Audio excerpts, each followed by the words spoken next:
Alô, comunidade, boa tarde para vocês. Está começando agora mais uma edição do ICL Urgente. Hoje eu, Fábio Panunzi, estou aqui no lugar do Rodrigo Viana, nosso companheiro de todas as tardes, que começou um pouquinho mais cedo o seu recesso da Páscoa, recesso merecido para ele, né?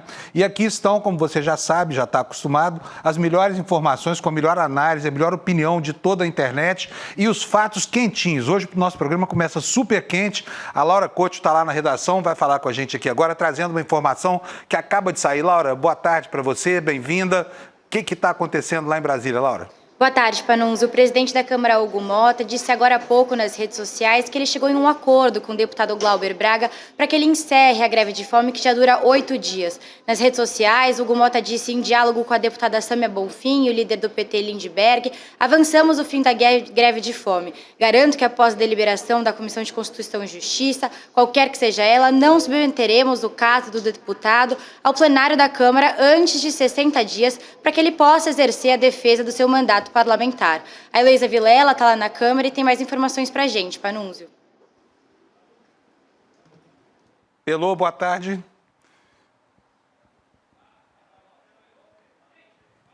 E no plenário, na entrada do plenário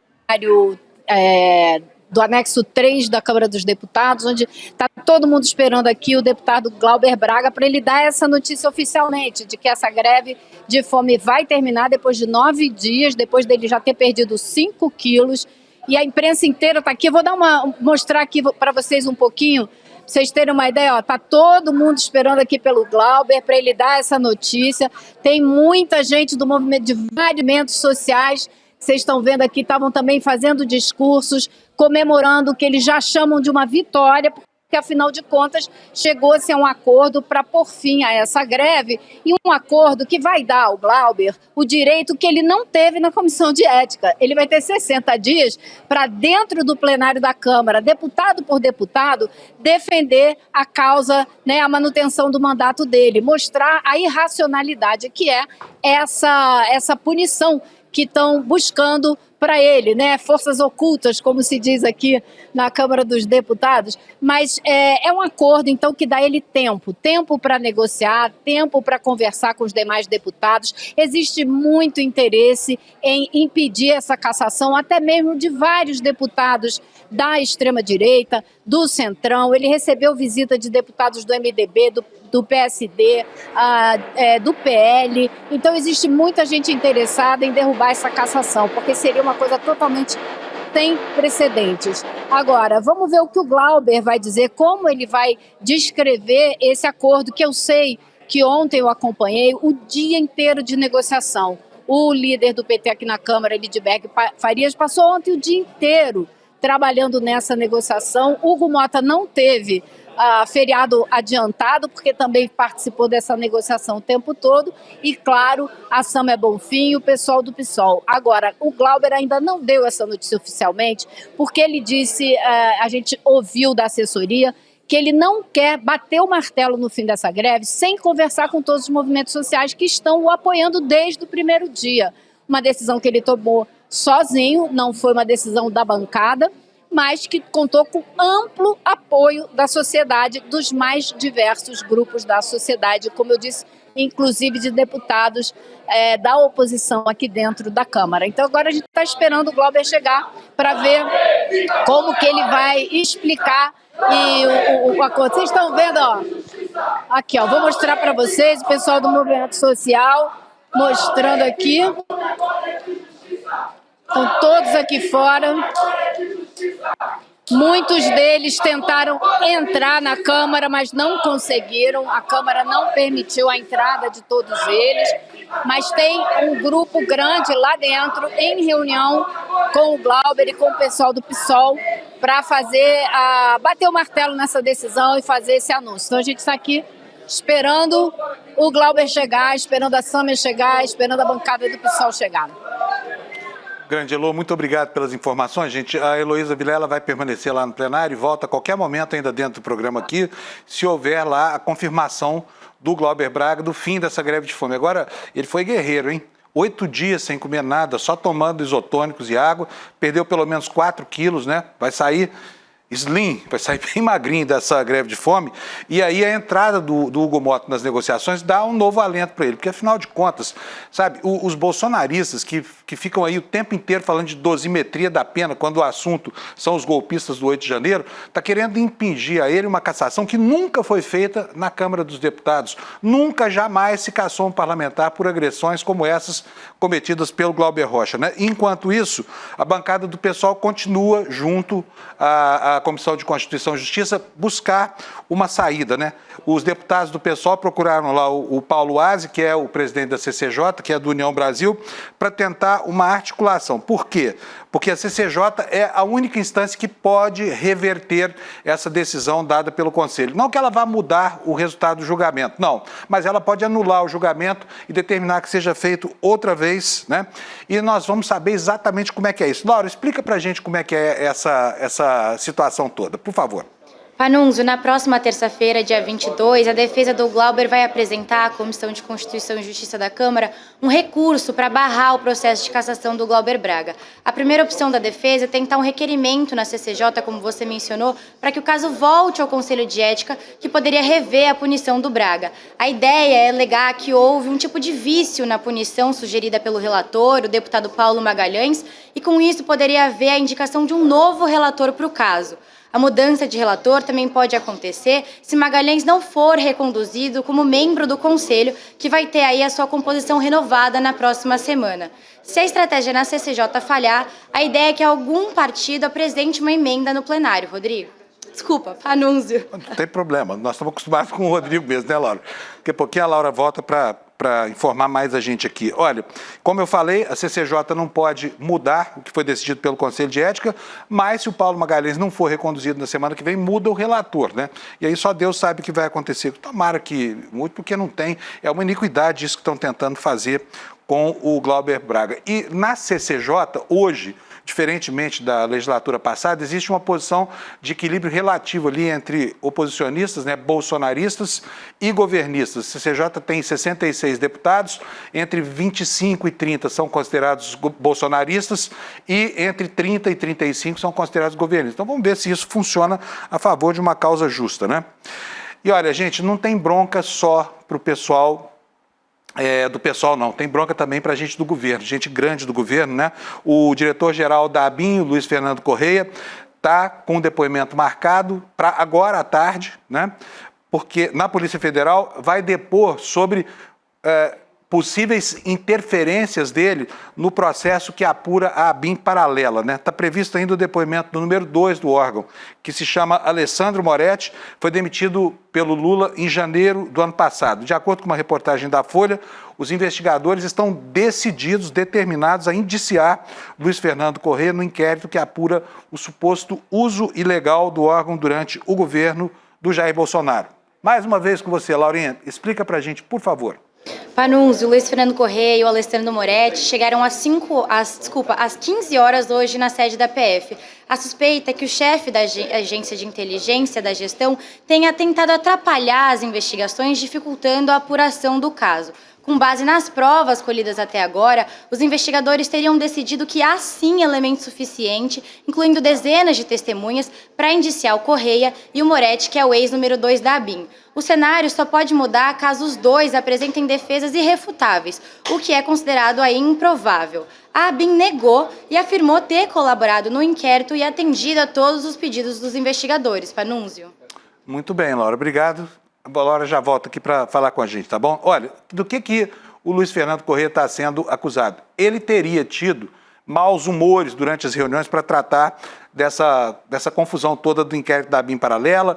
Ele teria se manifestado muito irritado com o fato de a Corregedoria ter apoiado as investigações da Polícia Federal e, por isso, ele acabou granjeando aí a antipatia dos investigadores e deve sair desse depoimento de hoje ou indiciado ou muito próximo do indiciamento, tá?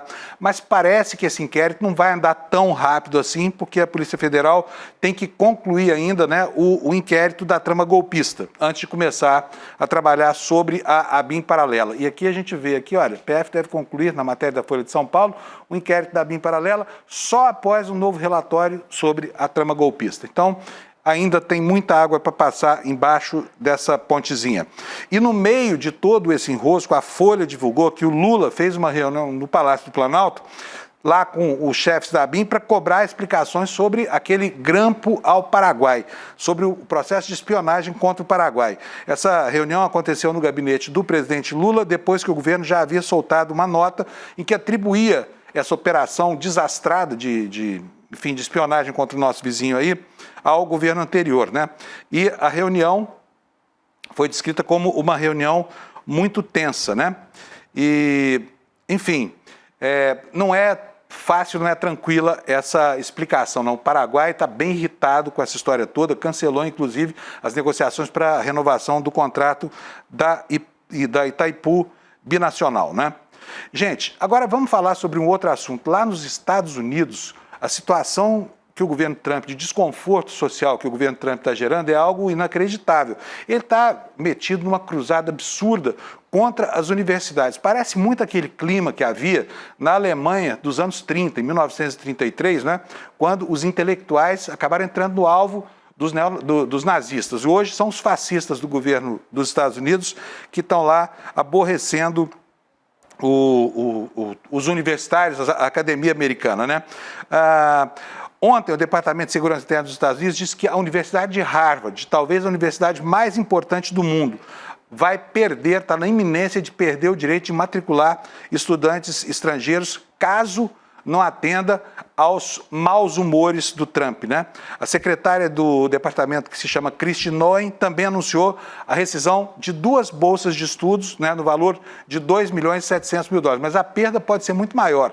A perda de recursos pela Universidade de Harvard, só pela Universidade de Harvard, pode chegar a $2.200 bilhões. E essa secretária, Kristi Noem, afirmou que escreveu uma carta a Harvard exigindo que até 30 de abril desse informações sobre atividades ilegais e violentas dos alunos. Curioso que isso tudo acontece na pátria, cujo presidente passa o tempo inteiro falando da boca para fora sobre liberdade de expressão. Agora, liberdade de expressão é só para ele, né? Laura Couto, explica isso para a gente também, por favor, Laurinha.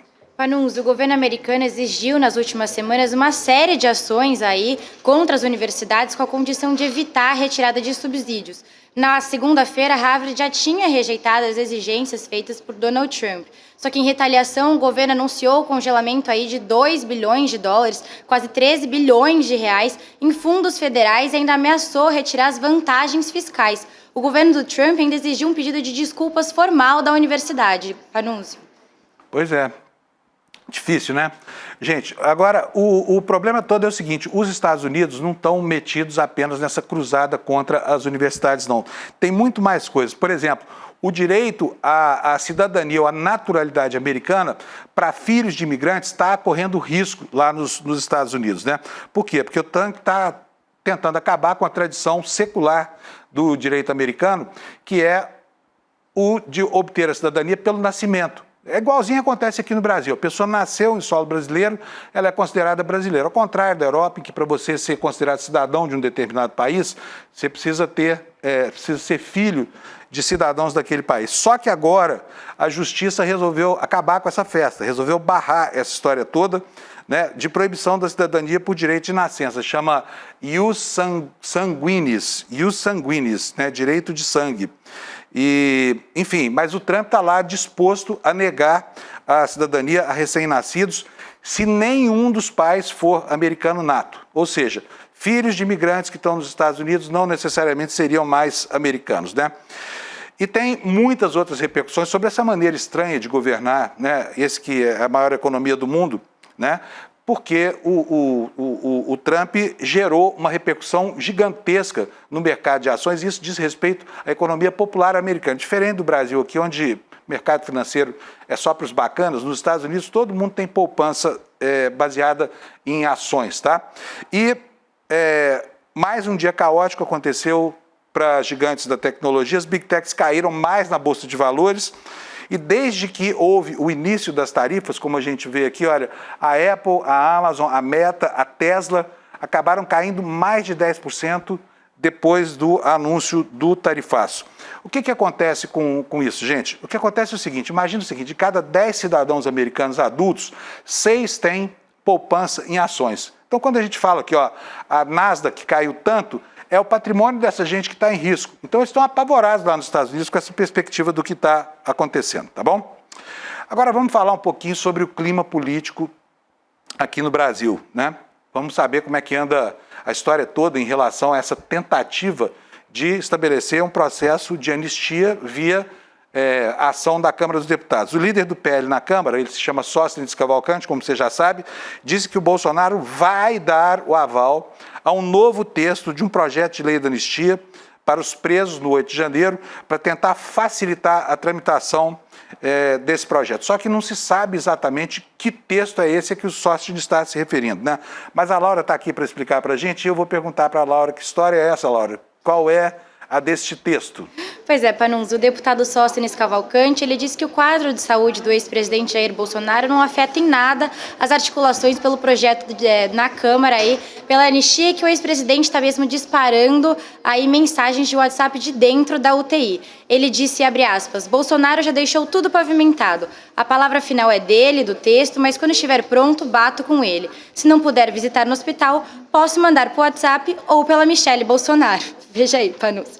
Isso porque o que aconteceu? O Bolsonaro mandou o Partido Liberal estudar alternativas para tornar o texto do projeto de lei da anistia um pouco mais enxuto. A nova proposta deve ser finalizada aí na semana que vem. Essa seria uma forma de diminuir as resistências ao projeto de lei na Câmara, Panunzio. Muito bom, muito bom.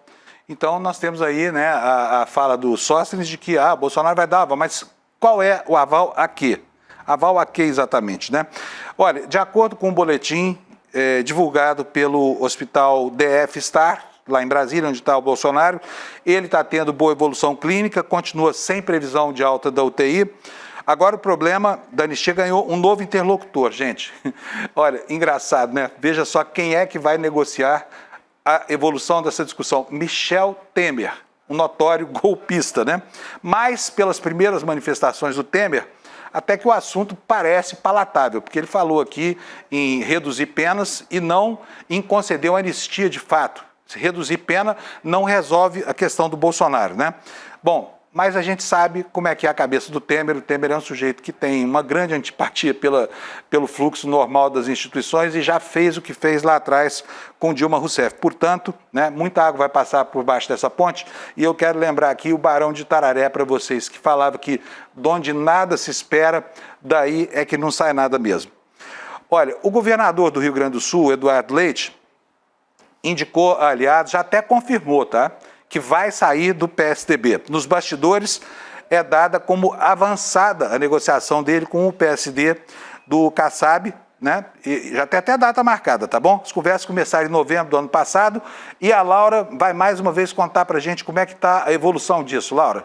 Pois é, Panunzio, de acordo com os aliados, o Eduardo Leite espera uma definição aí do PSDB sobre a eventual fusão com o PSD antes de tomar uma decisão. Mas o governador do Rio Grande do Sul já cogita disputar o Senado Federal em 2026 como aí uma estratégia para se manter em evidência para concorrer às eleições presidenciais.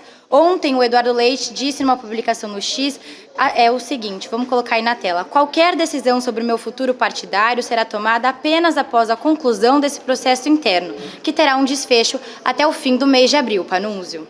Obrigado, Laura. Laura volta já também. Gente, olha, nós estamos tendo um embate, como você sabe, entre Brasil e Espanha, em torno de duas tradições, né?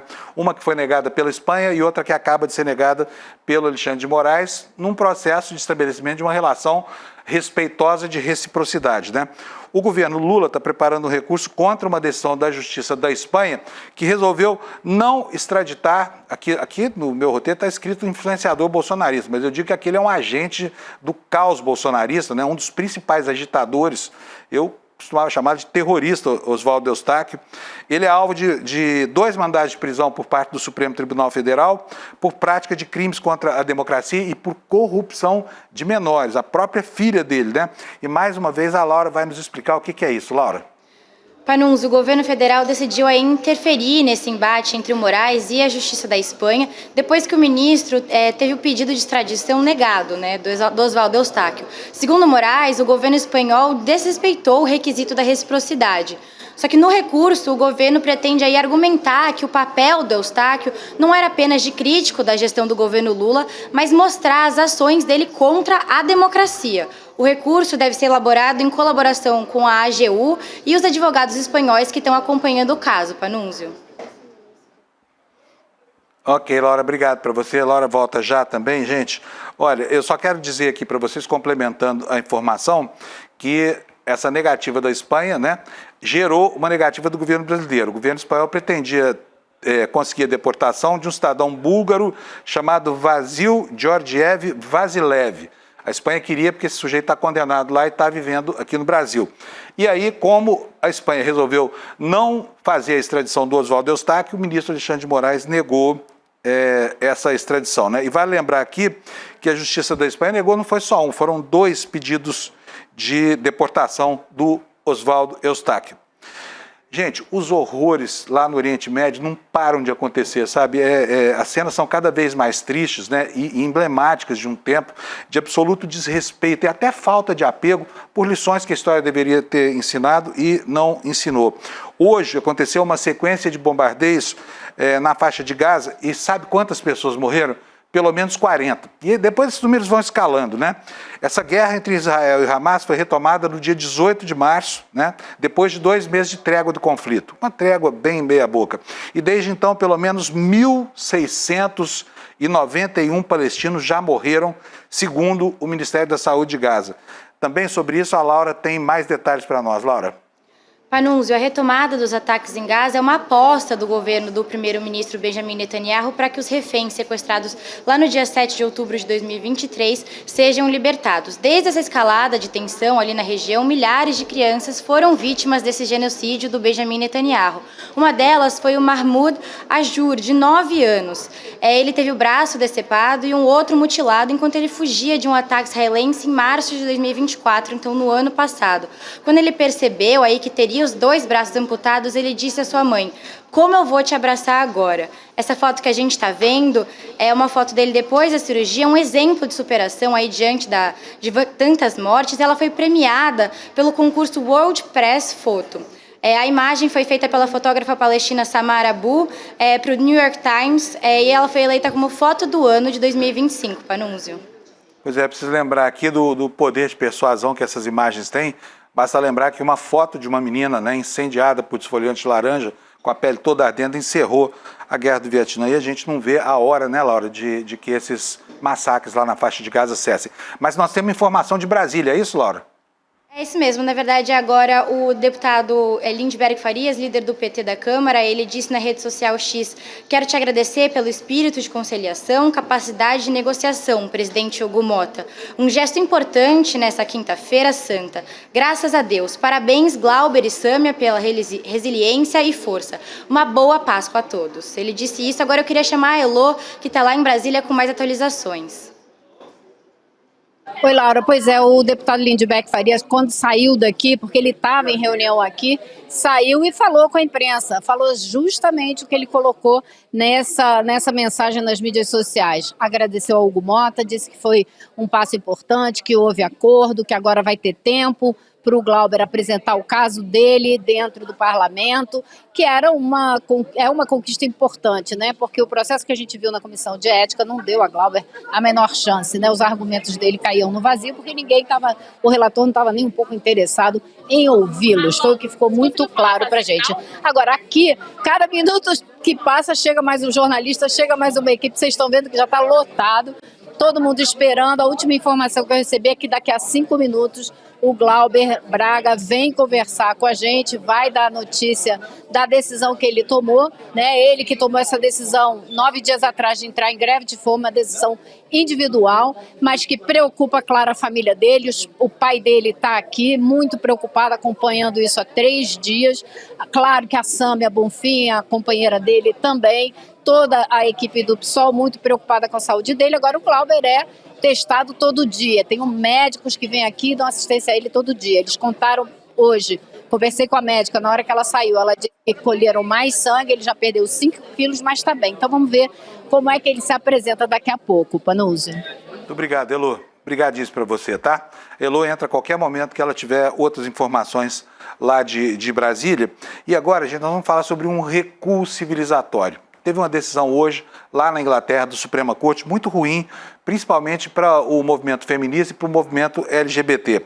A Suprema Corte dos Estados Unidos decidiu que mulheres trans não podem ser enquadradas na definição legal de mulher, segundo a legislação de igualdade do país. Esse julgamento sobre o tema aconteceu depois de anos de uma batalha jurídica em que as mulheres transgêneros foram consideradas mulheres sob a lei da igualdade britânica, que é de 2010, e que visava justamente prevenir qualquer forma de discriminação. Deixa eu falar com a Laura aqui. Laura, por favor, me explica o que foi esse recuo, por favor. Pois é, Panunzi, o absurdo, né?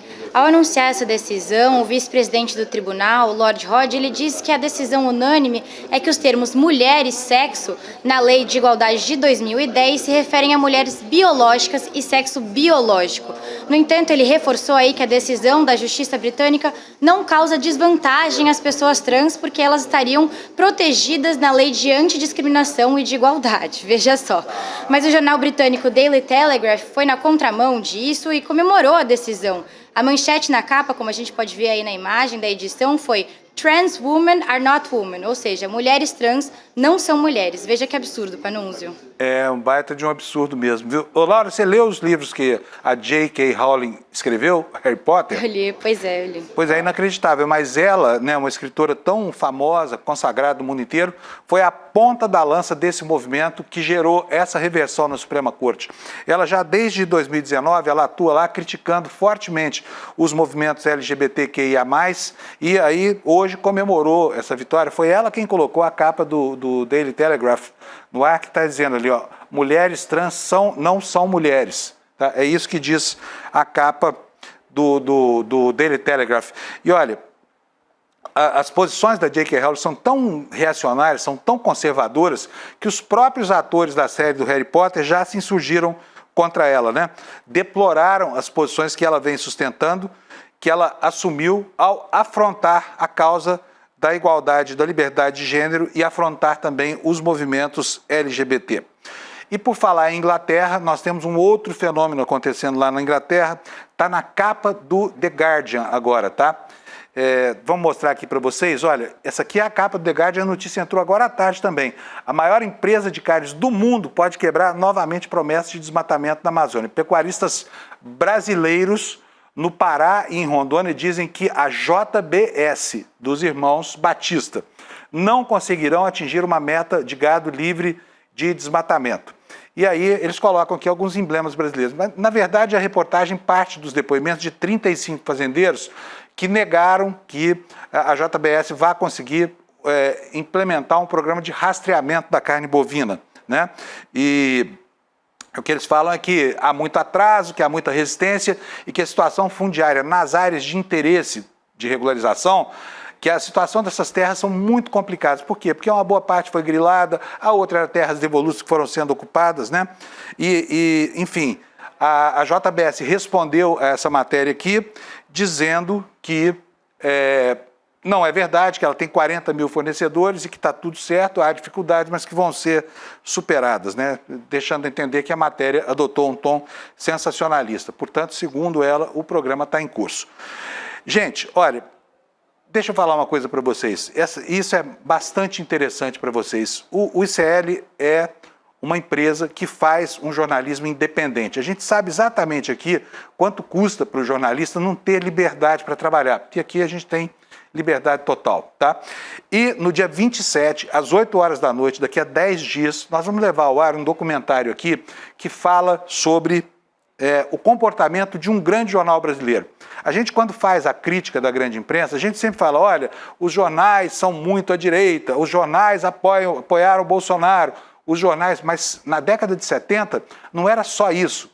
Além de comprometer, né, a opinião pública com ideias que eram disfarçadas de informação, mas eram, na verdade, parte de um contexto ideologizado, os grandes jornais aderiram de corpo e alma à ditadura brasileira. E a Folha foi muito além dos seus editoriais e das matérias dirigidas, né? A Folha emprestou meios, né? E agora nós vamos fazer aqui no dia 27, às 8 horas da noite, olha, uma exibição única, gratuita para todo mundo. Você não precisa ser apoiador do ICL, não precisa nada, tá? A única coisa que você precisa fazer para entender o papel que a Folha de São Paulo teve lá na década de 70 é entrar aqui no nosso site, tá ali, olha, iclurgente.com.br é o endereço, você entra nesse link, deixa lá o seu endereço de e-mail, é ultra rápido, faz a sua inscrição e já garante seu lugar nessa plateia grande que vai se formar, né? E assim você vai assistir, para que a gente comece a colocar em pratos limpos que papel cumpriram os jornais brasileiros durante o pior período recente da nossa história, tá bom? É isso aí, espero que você aproveite, tá? O link, eu repito, iclurgente.com.br, né? E agora vou me despedindo de vocês, vou me despedindo da Laura, dizendo que foi um prazer, viu, Laura? Apresentar o jornal aqui. Gente, a Laura é uma personagem super importante da história do jornalismo, apesar da pouca idade. Ela é a 4ª geração de uma família de excelentes jornalistas, né, Laura? Foi um prazer, viu? Foi um prazer é meu, Panunzio. Bom feriado para você e feliz Páscoa para todo mundo. Obrigado, boa Páscoa para vocês também. Eu também me despeço de vocês aqui, porque eu também vou folgar, né? Então a gente se encontra na terça-feira no Desperta às 7 da manhã. Tchau, obrigado pela sua audiência e olha, não esqueça, faz sua inscrição lá e vamos assistir juntos esse documentário da Folha. Tchau. O dia 27 de abril vai ser um dia histórico para o país. Um grupo de muitos pesquisadores passou mais de 2 anos entrevistando mais de 40 pessoas e analisando centenas e centenas de documentos para poder reescrever a história da relação entre o maior jornal do Brasil e o regime da ditadura. Essa pesquisa deu origem a uma série documental feita por um dos mais premiados diretores do Brasil, Chaim Litevski, chamado Folha Corrida, a relação entre a Folha de São Paulo e o regime da ditadura. Uma série documental que ninguém poderia exibir, a não ser um grupo como o ICL, que tem total independência e muita coragem.